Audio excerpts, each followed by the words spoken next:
सुनाए साली जाए के हमरो मन साली, सुनाए साली जाए के हमरो मन साली। त चल करा देब भोले बाबा से दर्शन साली, त चल करा देब भोले बाबा से दर्शन साली।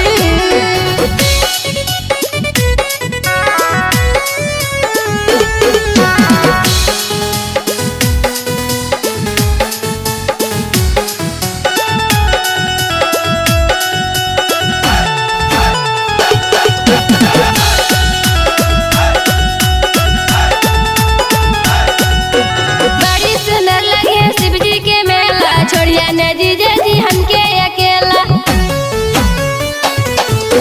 बड़ी सुंदर लगे शिव जी के मेला, छोड़िया नदी जैसी हमके अकेला। साथे घुमैबो खुश हो तो मन साली, साथे घुमैबो त खुश हो तो मन साली। त चल करा दी भोले बाबा से दर्शन साली, चल करा दी भोले दानी से दर्शन साली।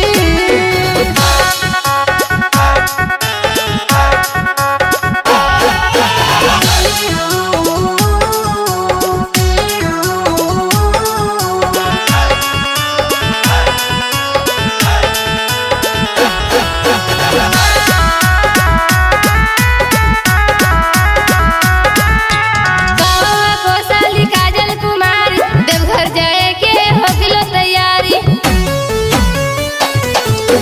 बाबा को साली काजल कुमारी, देवघर जाए के हो गिलो तैयारी। ले देबो शंखा पोला करिह पसन साली, ले देबो शंखा पोला करिह पसन साली।